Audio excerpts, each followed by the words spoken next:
মার্কিন president Donald ট্রাম্পকে হত্যা পরিকল্পনার অভিযোগ উঠেছে ১৭ বছর বয়সী এক কিশোরের উপর। ইসরায়েলকে সহায়তা দেয়ায় প্রেসিডেন্টকে ক্ষমতাচ্যুত ও হত্যা করার উদ্দেশ্যে পরিকল্পনা আঁটছিল অর্ডার অফ 9 অ্যাঙ্গেলস একটি সন্ত্রাসী দলের সাথে মিলে। তার ক্ষুদ্র অংশ হিসেবে গুলি করে বাবা মাকে হত্যা করে ওই কিশোর পালিয়ে যাওয়ার সময় তাকে আটক করে মার্কিন নিরাপত্তা বাহিনী।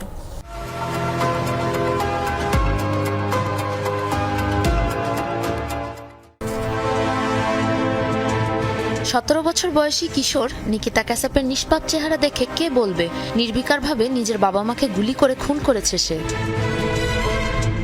এটুকু শুনেই অবিশ্বাস্য ঠেকছে, ঘটনা আরো গভীর। বাবা মার সাথে আমেরিকার উইসকনসিনে বসবাস করত নিকিতা। জীবনযাত্রা আর 10টি কিশোরের মতো হলেও সে ছিল অসুস্থ এক পরিকল্পনার অংশ। মার্কিন প্রেসিডেন্ট ডোনাল্ড ট্রাম্পকে হত্যা করার উদ্দেশ্যে দুর্ধর্ষ এক সন্ত্রাসী দলে যোগ দিয়েছিল সে। হত্যা পরিকল্পনার একটি ক্ষুদ্র অংশ হিসেবে গেল 11 ফেব্রুয়ারি বাবা ডোনাল্ড মেয়ার ও মা তাতিয়ানা ক্যাসাপের মাথায় ও শরীরে চালায় একাধিক গুলি। মার্কিন গোয়েন্দা সংস্থা FBI এর তদন্তে উঠে এসেছে এই রোমহর্ষক তথ্য। প্রায় 2 সপ্তাহ ধরে স্কুলে অনুপস্থিত ছিল নিকিতা। শঙ্কিত হয়ে তাকে খুঁজতে মিলওয়াকি অঞ্চলে তার বাসায় যায় স্কুল কর্তৃপক্ষ। বাড়িতে তাকে খুঁজে না পেলেও স্তম্ভিত হয়ে আবিষ্কার করে ওই কিশোরের বাবা মার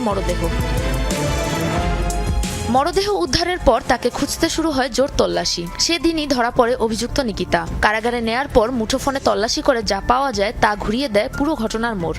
অর্ডার অফ 9 অ্যাঙ্গেলস নামের একটি নাৎসিপন্থী দলের হয়ে কাজ করছিল সে।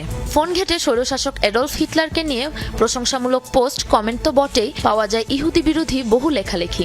ইসরায়েলকে সহায়তা করার জন্য ডোনাল্ড ট্রাম্পকে হত্যার বিশাল এক পরিকল্পনা আঁটছিল গোষ্ঠীটি। এই হত্যার ঘটনায় তার বিরুদ্ধে আনা হয়েছে 7টি গুরুতর অভিযোগ।